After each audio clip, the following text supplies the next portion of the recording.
Hello everyone, हम इस particular video में देखने वाले हैं सोर्सेज ऑफ मुस्लिम लॉ के बारे में। इससे पहले वाली वीडियो जो थी उसमें हमने देखा था कि हु इज़ अ मुस्लिम। इस पर्टिकुलर वीडियो में हम अपना यूनिट 1 का फर्स्ट टॉपिक देखेंगे जो कि सोर्सेज ऑफ मुस्लिम लॉ। देखिए, सोर्सेज ऑफ मुस्लिम लॉ को समझने से पहले हमें अपनी पहले वाली वीडियो का थोड़ा सा ब्रीफ देखना पड़ेगा। उसमें हम यहाँ तक पहुँच गए थे कि जो प्रॉफिट मोहम्मद साहब है वो इस दुनिया से जा चुके थे। अब उनके बाद क्या हुआ? प्रॉफिट मोहम्मद जो थे वो उन्होंने सिर्फ कुरान ए शरीफ लिखी या उनके द्वारा लाई ही नहीं गई इस पूरे वर्ल्ड में, पर वो एक हेड भी थे, एक चीफ, वो एक प्रकार से एक रूलर भी थे। तो जब प्रॉफिट मोहम्मद जी इस दुनिया से गए तो उसके बाद जो है मुस्लिम्स के दो सेक्ट अराइज हुए। पहला सेक्ट जो था वो है शिया सेक्ट, दूसरा सुन्नी सेक्ट। तो हमें ये देखना पड़ेगा इन दोनों स्कूल्स को, इसलिए इंपॉर्टेंट है क्योंकि जो सोर्सेज है ना वो अलग अलग है फॉर शिया और सुन्नी। तो अब हम पहले देखेंगे कि शिया और सुन्नी में क्या डिफरेंस है। ठीक है, देखिए मैंने क्या बताया था आपको, प्रॉफिट मोहम्मद जी का जो टाइम पीरियड है वो 571 एडी से लेके 632 एडी तक है। अब 632 एडी के बाद क्या हुआ? तो प्रॉफिट मोहम्मद जी जो थे वो एक प्रकार से चीफ मुस्लिम रूलर भी थे। वो chief of the Muslim ruler, जिनको कैलिफेट या फिर खलीफा भी बोलते हैं, वो थे। ठीक है, तो after disappearing of prophet Muhammad के जाने के बाद क्या होता है? Competition to succeed to be the chief Muslim ruler. एक प्रकार से उनकी जो सीट थी वो वेकेंट हो गई। उस सीट पे दोनों ही शिया सेक्ट और सुन्नी सेक्ट के लोगों ने बोला कि हमारे पर्टिकुलर सेक्ट के लोग वहां पे बैठेंगे। तो जो शिया सेक्ट था ना, शिया सेक्ट के लोग जो बोल रहे थे वो कह रहे थे कि जो ये चीफ मुस्लिम रूलर है इनकी जो सीट जो है वो हेरिडेटरी होगी, मतलब प्रॉफिट मोहम्मद के वंशानुगत ही सीट पे बैठेंगे। इसीलिए यहाँ पे शिया सेक्ट वो सेक्ट है जो कि प्रॉफिट मोहम्मद की सीट को हेरिडेटरी बोल रहे थे। खलीफा की जो सीट है वो हेरिडेटरी रहेगी, वो वंशानुगत रहेगी। उनका कहना यह था कि फैमिली ऑफ प्रॉफिट मोहम्मद, जो प्रॉफिट मोहम्मद की फैमिली है उन्हीं से वही जो है वो नेक्स्ट चीफ मुस्लिम रूलर बनने चाहिए। तो ये शिया सेक्ट का कहना था। लेकिन जो सुन्नी सेक्ट है उन्होंने बोला कि ऐसा नहीं होगा कि उनकी फैमिली से लोग आएंगे, एक वोटिंग होनी चाहिए, एक प्रकार से इलेक्शन होना चाहिए, और जो मेजॉरिटी बोले कि हमें उनको एक प्रकार से चीफ मुस्लिम रूलर बनाना चाहिए। तो जो सुन्नी सेक्ट के लोग थे उनका कहना यह था caliphate should be determined by the vote के द्वारा, इलेक्शन के द्वारा हमें ये देखना पड़ेगा, जब इलेक्शन होंगे उसके बाद डिटरमाइन करना पड़ेगा कि चीफ मुस्लिम रूलर कौन बनेगा। तो ये आपने अभी समझा कि शिया और सुन्नी सेक्ट्स में क्या डिफरेंस है। ये इसलिए इंपॉर्टेंट क्योंकि जो सोर्सेज है वो इन दोनों के अलग अलग हैं। शिया जो लोग हैं वो शिया जो सेक्ट है उसमें एक ही सोर्सेज है, प्राइमरी सोर्सेज। इसमें 3 हमारे सोर्सेज आएंगे, कुरान, हदीस और इजमा। ठीक, और जो सुन्नी सेक्ट है उसमें प्राइमरी और सेकेंडरी सोर्सेज अलग अलग हैं। प्राइमरी सोर्स जो है वो सेम है, कुरान शरीफ, फिर है सुन्नत और हदीस और इजमा और कियास। सेकेंडरी सोर्सेज जो है वो अलग अलग हैं, जैसे कि उर्फ, जुडिशियल डिसीजंस, लेजिस्लेटिव और justice, equity and good conscious में। तो जो सुन्नी सेक्ट है वो प्राइमरी और सेकेंडरी दोनों सोर्सेज को मानते हैं, लेकिन जो शिया है वो सिर्फ और सिर्फ प्राइमरी सेक्ट्स को मानते हैं। अब देखिए, प्राइमरी सेक्ट्स में भी ये 3 चीज़ों ये 3 चीजें ये दोनों में सेम है। जो सुन्नी है उसमें ये सेकेंडरी सेक्ट प्लस लास्ट जो है ये वाला एक एड ऑन हुआ है। तो हम अब इनको डिटेल में देखेंगे कि ये क्या है। पहले कुरान शरीफ। तो कुरान जो है वो एक प्राइमरी सोर्स है, मतलब मुस्लिम जितने भी होंगे वो कुरान ए शरीफ से ही गवर्न होंगे। कुरान ए शरीफ जो है वो एक रिलीजियस बुक के अलावा एक लीगल और एक लॉ बुक भी है। मतलब कि अगर हम इसमें डिटेल में देखते हैं, देखिए कुरान ए शरीफ क्या है, कहाँ से इसका ओरिजिन होता है? ये एक डिवाइन कम्युनिकेशन है। ये ऐसी बातचीत हुई है किसके बीच में? Angel Gabriel and prophet Muhammad. जो एंजल गैब्रियल थे वो कौन थे? वो एंजल ऑफ गॉड थे, वो भगवान के एक प्रकार से दूत थे या अल्लाह के दूत थे। तो उनके बीच में और प्रॉफिट मोहम्मद जी के बीच में जो भी वार्तालाप हुए, जो भी बातें हुई, उन्हीं को कुरान ए शरीफ में लिखा गया है। इसके अलावा कुरान जो है ये प्राइमरी सोर्स क्यों है? क्योंकि ये फर्स्ट सोर्स है। इससे पहले जो था वो प्री इस्लामिक सोसाइटी जो थी वहां पे रूल्स और रेगुलेशन बहुत ही अच्छे नहीं थे। सोसाइटी जो थी वो कोई भी रूल कर रहा था, उसमें कोई एक पर्टिकुलर लॉ नहीं था। तो कुरान ए शरीफ के आने के बाद हमें एक प्रकार से एक सोर्स मिला है कि कैसे मुस्लिम्स गवर्न होंगे। तो ये first source of Muslim law है। देखिए, कुरान ए शरीफ के अंदर 114 चैप्टर्स हैं। चैप्टर्स को सूरा बोला जाता है, और जो आयत है जिनको वर्स बोला जाता है। देखिए, हम इस पर्टिकुलर वीडियो में जो रेफरेंस ले रहे हैं वो अकील अहमद सर की वीडियो का ले रहे हैं। Mohammedan law Aqil Ahmad sir की बुक है। इस पर्टिकुलर बुक में 6666 वर्सेस के बारे में लिखा गया कि इतनी है, लेकिन अगर आप इंटरनेट देखेंगे तो उसमें 6236 भी आपको दिखेंगी। तो मैंने दोनों का ही बता दिया कि बुक के अंदर 6666 है, लेकिन इंटरनेट अगर आप देखेंगे तो देयर आर 6236 वर्सेस को कहा जाता है आयात। इसके बाद आता है, देखिए मैंने आपसे क्या कहा, कुरान शरीफ के अंदर सिर्फ रिलीजियस चीजों पे बात नहीं हुई है, यहाँ पे मैरिज कैसे होगी, डावर के बारे में, डिवोर्स के बारे में, इनहेरिटेंस, सारे के सारे रूल्स इसमें दे रखे हैं पहले से ही। तो 200 वर्सेस या 200 आयात जो है उनके अंदर लीगल प्रिंसिपल के बारे में बताया गया है। जो 80 वर्सेस है उनके अंदर मैरिज, निगाह, डिवोर्स, उसके अलावा डावर, इनहेरिटेंस, इन सारी चीजों के बारे में बात हुई है। देखिए, इट वाज गिवन, जो कुरान ए शरीफ है, ऐसा नहीं हुआ कि एक दिन एंजल गैब्रियल और प्रॉफिट मोहम्मद जी के बीच में बात हुई, अगले दिन हमारी पास होली बुक आ गई, ऐसा नहीं हुआ। ये जो कुरान ए शरीफ है ये एक बहुत बड़े टाइम पीरियड के अंदर धीरे धीरे करके बनी है। तो यहाँ पे 23 ईयर्स का टाइम पीरियड है। इस टाइम पीरियड में ये पूरी की पूरी यहाँ पे कॉन्वर्जेशन हुई है। तो 609 से लेकर 632 AD के बीच में कुरान ए शरीफ हमारे वर्ल्ड को मिली है, दुनिया को मिली है। तो ये टाइम पीरियड है, ठीक है। अब देखिए कुरान ए शरीफ के अंदर है क्या। कुरान ए शरीफ के अंदर वो सारे रिफॉर्म्स हैं जो कि एक प्री इस्लामिक सोसाइटी को चाहिए थे। प्री इस्लामिक सोसाइटी कैसी थी? कुरान होली बुक के आने से पहले सोसाइटी कैसी थी? गैम्बलिंग, बहुत ज्यादा जुआ मतलब लोग आपस में खेलते थे, डेप्थ बहुत ज्यादा था, उधारी लेते थे बहुत ज्यादा। इसके अलावा वुमेन की जो हालत थी वो बहुत ही बेकार थी। ये मैंने एरो नीचे करा, मतलब जो कंडीशन है वो बहुत डिग्रेड हुई थी। सोशल रिफॉर्म्स की बहुत ज्यादा आवश्यकता थी। तो आप ये सारी चीजों को सही करने के लिए इन सारी प्रॉब्लम्स के जो सॉल्यूशन है वो एक प्रकार से कुरान ए शरीफ के अंदर दिए गए। तो ये सारे रिफॉर्म्स जो है वो उसमें आएंगे। अब देखिए एक इंपॉर्टेंट केस लॉ है यहाँ पे, जो कि है आगा मोहम्मद जफर वर्सेस कोलसम बीबी का केस है। इस केस में ऑनरेबल कोर्ट ने ये बोला है कि रिगार्डिंग द सुप्रीमेसी ऑफ कुरान ए शरीफ ओवर ऑल अदर लॉज, मतलब कि जितने भी लॉज जो बनेंगे देश के अंदर उसमें सबसे सुप्रीम जो है वो कुरान ए शरीफ को माना जाएगा। मान लिया जाए कभी कोई ऐसी प्रॉब्लम आ गई जिसका सॉल्यूशन बुक में नहीं है, तब जाके हम लॉज को रेफर करते हैं, लेकिन जो प्राइमरी सोर्स और प्राइमरी लॉ का सोर्स माना गया वो कुरान ए शरीफ को माना है, इसीलिए ये प्राइमरी सोर्स में सबसे ऊपर है। तो पहला हमने देखा कुरान ए शरीफ। अब जो सेकंड प्राइमरी सोर्स है वो है सुन्नत एंड हदीस, इन्हें अहदीस भी बोला जाता है। अब हम इन दोनों को देखेंगे। देखिए सुन्नत जो है वो 3 प्रकार के हैं। सुन्नत क्या है? सुन्नत में 3 चीजें बोली गई हैं, जो चीजें प्रॉफिट मोहम्मद ने खुद बोली हैं, जो चीजें प्रॉफिट मोहम्मद खुद कार्य, मतलब जो चीजें उनके द्वारा हुई हैं, जो काम उनके द्वारा होता था। तीसरी चीज जिस पर प्रॉफिट मोहम्मद ने कुछ बोला ही नहीं। तो इन 3 चीजों के बारे में सुन्नत बात करता है। वो कहता है जो भी चीजें प्रॉफिट मोहम्मद ने बोली हैं, अगर आपको कुछ लॉ बनाना है तो जो चीज प्रॉफिट मोहम्मद ने बोली है उसके रिगार्डिंग आप लॉ बना सकते हैं, उससे आप कुछ इंस्पिरेशन ले सकते हैं। दूसरी चीज, जो भी चीजें व्हाट वाज डन, जो प्रॉफिट मोहम्मद कार्य मतलब उनके द्वारा होता था, जो वो डे टू डे एक्टिविटीज में काम करते थे, उससे भी आप एक प्रकार से अपने लॉज बना सकते हैं।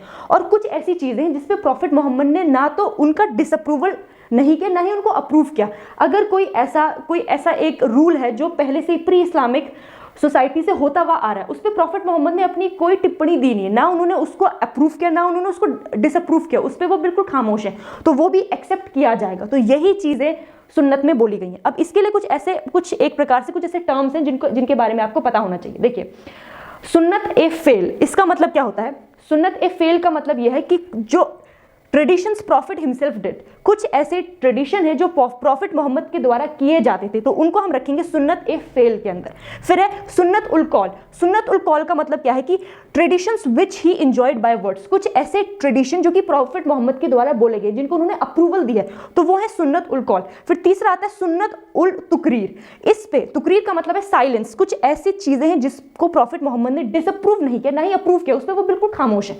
तो ये 3 चीजें हैं, what he did, what he said और व्हाट ही डिड नॉट, उस मतलब जिसपे वो बिल्कुल ही साइलेंस है। तो ये आपको पता होना चाहिए ये टर्म्स। अब इसी के साथ एक और चीज है, वो है हदीस या फिर अहदीस।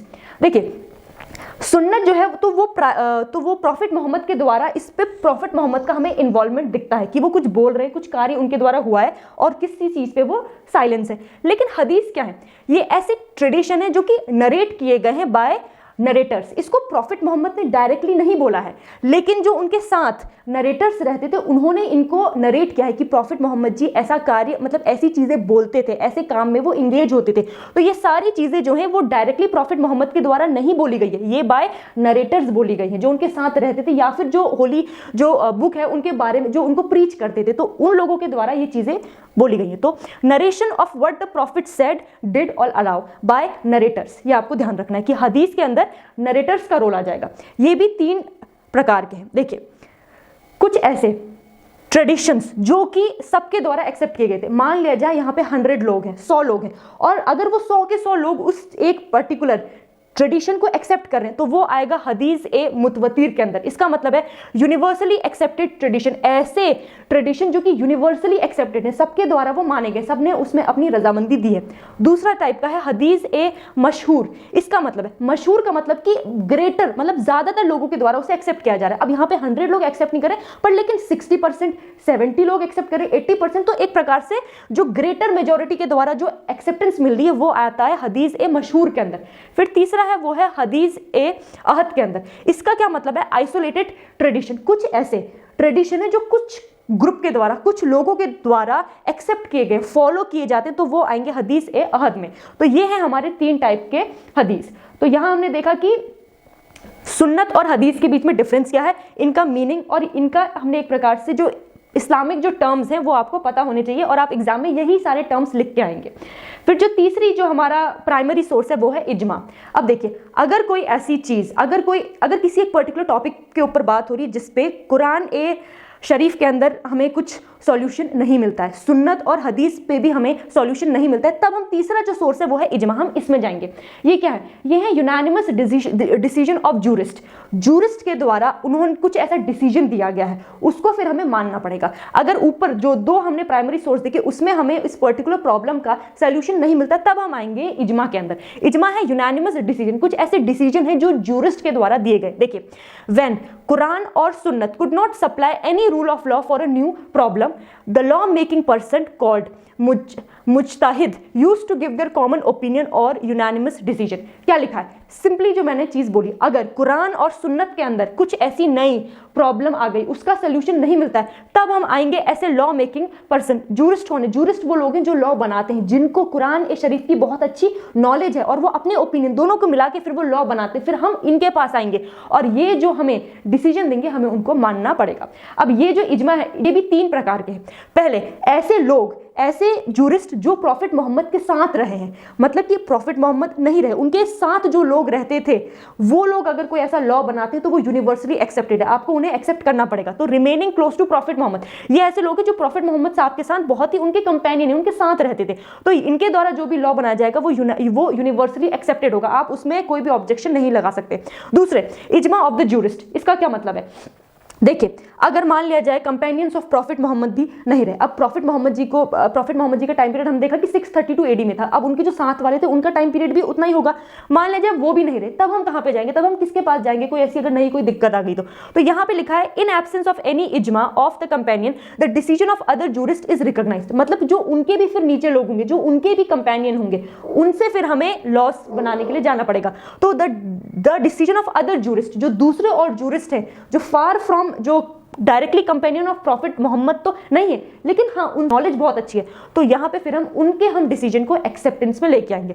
फिर तीसरा है इजमा ऑफ द पीपल। अब कभी कभी ऐसा होता है ना कि कभी कभी मेजॉरिटी सभी लोग बोलते हैं कि हाँ ऐसा होना चाहिए, तो वो लॉ भी बन जाता है। तो यही लिखा हुआ है कि इजमा ऑफ द पीपल, जब sometimes the general agreement of the great majority of Muslims was also accepted। कभी कभी जब बहुत सारे मुस्लिम्स कह रहे हैं कि नहीं ऐसा होना चाहिए, तो वो भी लॉ बन जाएगा, लेकिन इसकी भी एक कंडीशन है, ये सिर्फ और सिर्फ रिलीजियस मैटर पे होगा, लीगल मैटर पे ऐसा नहीं होगा।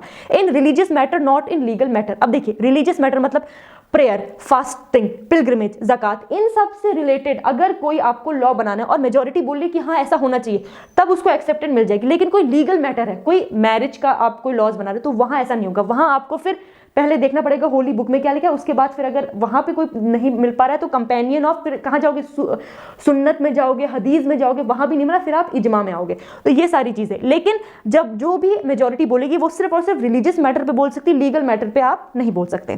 फिर अब जो फोर्थ है वो कियास।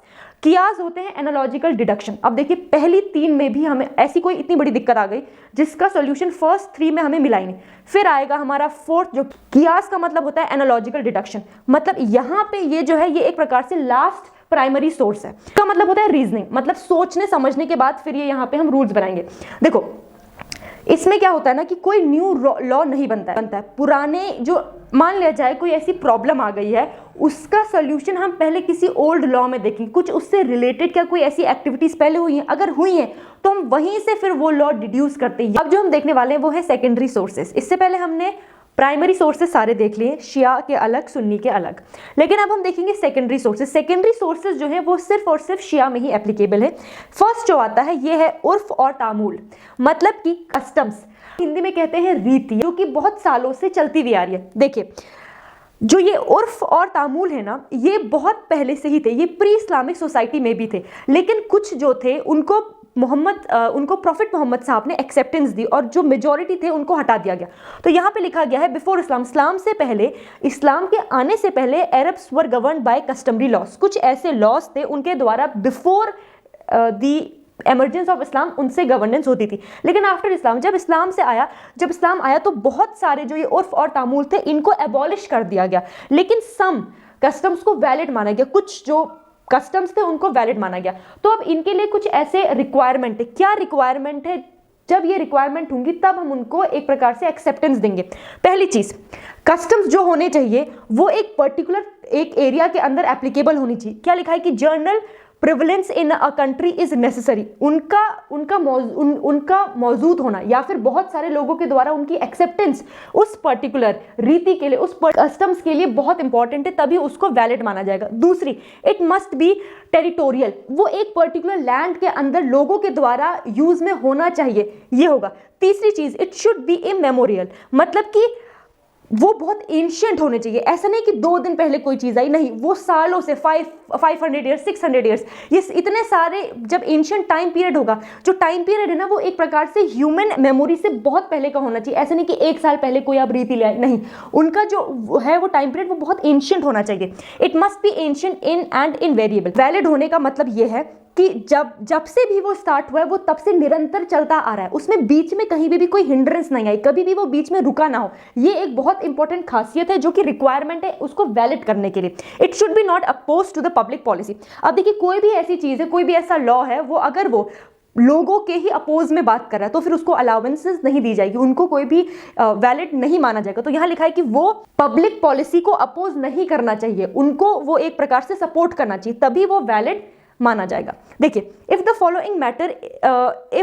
The following matters Muslim is still govern by customary loss. 2 ऐसी चीजें हैं, या मतलब यहाँ पे मेनली ये बताया गया है कि कुछ ऐसे एरियाज हैं जहाँ पे अभी भी जो लॉज जो हैं वो एंशियंट लॉज का ही यूज होता है, जैसे कि एग्रीकल्चर एंड लैंड के मैटर्स पे और चैरिटीज के मैटर पे, जहाँ पे भी डोनेशन की बात हो रही, यहाँ सारे मैटर्स पे जो है वो कस्टमरी लॉज का यूज होता है। अब देखिए, अब जो सेकेंडरी सोर्स का जो सेकंड है वो है जुडिशियल डिसीजंस। क्या लिखा हुआ है? Decisions of Privi council, supreme court and high court. जो भी डिसीजंस, प्रीवी काउंसिल कब थी? इंडिपेंडेंस से पहले थी। अब हमारे इंडिया में क्या है? District court, high court, supreme court. तो यहाँ पे आपको ये ध्यान देनी है कि जो भी डिसीजंस प्रीवी काउंसिल ने दिए थे पहले, सुप्रीम कोर्ट, हाई कोर्ट, उनको वैलिड माना जाएगा, लेकिन ये सेकेंडरी सोर्स के अंदर आएगा, प्राइमरी सोर्स के अंदर नहीं आएगा। इसका एक एग्जाम्पल है जो कि है हमीरा बीबी वर्सेस जुबैदा बीबी। इस केस में क्या है? Taking of interest in a loan is prohibited in Islam, but Privy Council allowed it simple interest on the amount of unpaid dower. देखिए, प्री इस्लामिक सोसाइटी मतलब कुरान ए शरीफ के आने से पहले लोग क्या थे? बहुत ज्यादा उधारी लेते थे, लेकिन कुरान ए शरीफ जब आई तो उसमें लिखा गया कि आप लोगों को उधारी नहीं लेनी, आप लोगों को डेप्ट नहीं लेना है। लेकिन कभी कभी क्या होता है कि लेना पड़ जाता है। तो यहाँ पे हमीरा बीबी वर्सेस जुबैदा बीबी के केस में क्या बोला गया कि taking of interest in a loan, जो इंटरेस्ट, अगर आपने किसी को लोन दिया, आप उस पर इंटरेस्ट लेना प्रोहिबिट, आप उस पर इंटरेस्ट नहीं ले सकते हो अकॉर्डिंग टू इस्लाम। लेकिन यहाँ पे प्रीवी काउंसिल ने अलाउ किया कि नहीं, आप ले सकते हो, अगर वो क्या है, आप उसमें सिंपल इंटरेस्ट ले सकते हो on the amount of unpaired Dover. जो भी अनपेड मनी है, आप उस पर सिंपल इंटरेस्ट लिया जा सकता है। तो यहाँ पे जुडिशियल डिसीजन ने इस्लाम जो होली बुक है उसकी भी कुछ बातों को यहाँ पे क्या किया, सब यहाँ पे उनको चेंज किया है, या फिर उस पर एक अपना व्यू पॉइंट दिया है। तो यहाँ पे जुडिशियल डिसीजंस को भी माना जाएगा। फिर आते हैं लेजिस्लेशन। कुछ लॉज हैं जो बनाए जाएंगे और वो एप्लीकेबल है मुस्लिम्स के ऊपर भी। इन इंडिया के अंदर Muslims are also governed by various legislation pass by the parliament and by the state legislature. जब भी पार्लियामेंट और स्टेट लेजिस्लेटिव जो भी लॉज बनाएगी वो भी मुस्लिम्स के ऊपर एप्लीकेबल है। अब हम देखेंगे कितने टाइप्स के लॉज हैं जहां पे, जैसे कि फ्रीडम ऑफ रिलीजन एक्ट 1850 का, तो ये एप्लीकेबल होगा मुस्लिम्स के ऊपर भी। गार्जियन एंड वार्ड एक्ट 1890, शरीयत एक्ट 1937 और dissolution of Muslim marriage act 1939। तो ये जो भी यहाँ पे ये एक्ट, इनके अलावा और भी जितने भी एक्ट हैं वो भी एप्लीकेबल होंगे। अब जैसे कि उत्तराखंड में यूसीसी आ गया तो उसका भी कुछ पार्ट मुस्लिम्स के ऊपर एप्लीकेबल होगा। तो ये सारी बातें लेजिस्लेशन में आएंगी। अब लास्ट यहाँ पे एक पॉइंट है जो कि सोर्सेज ऑफ मुस्लिम लॉ के अंदर ही आएगा, ये है justice, equity and good conscious. कभी भी कोई ऐसी चीज हुई है जो कि जस्टिस को अपहेल्ड कर रही है, इक्विटी दे रही है और गुड कॉन्शियस में हुई है, वो भी एक प्रकार से लॉ के रूप में मानी जाएगी। Can also be regarded as one of the source, ये भी एक सोर्स माना जाएगा। इश्तिहासन प्रिंसिपल्स बोले जाते हैं इन्हें, लिबरल कंस्ट्रक्शन और जूरिस्टिक प्रेफरेंस। तो ये जो है ये आएगा justice, equity and good conscious के अंदर। तो ये हैं आपके टोटल सोर्सेज। अब हमने इन सोर्सेज में क्या क्या चीजें देखी, हमने दो सोर्सेज देखे, एक था प्राइमरी सोर्सेज और एक था सेकेंडरी सोर्सेज। लेकिन उससे पहले हमने देखा था सेक्ट डिवाइड हो गए थे, एक शिया सेक्ट था और एक सुन्नी सेक्ट था। शिया सेक्ट के अंदर हमने प्राइमरी सोर्सेज ही देखे थे बस, लेकिन सुन्नी सेक्ट के अंदर हमने प्राइमरी प्लस सेकेंडरी सोर्सेज देखे थे। प्राइमरी सोर्सेज, सबसे प्राइमरी सोर्स जो दोनों में एप्लीकेबल है वो है कुरान ए शरीफ, उसके बाद सुन्नत आती, फिर हदीस आती, फिर इजमा आता है, फिर आपका सेकेंडरी सोर्सेज आते हैं जिसके अंदर हमने देखा था judicial decisions, legislations, justice, equity and good conscious. तो ये सारी चीजें आपकी सोर्सेज के अंदर आएंगी। अब जो हम नेक्स्ट वीडियो देखेंगे उसमें हम देखेंगे schools of Muslim law. Thank you so much.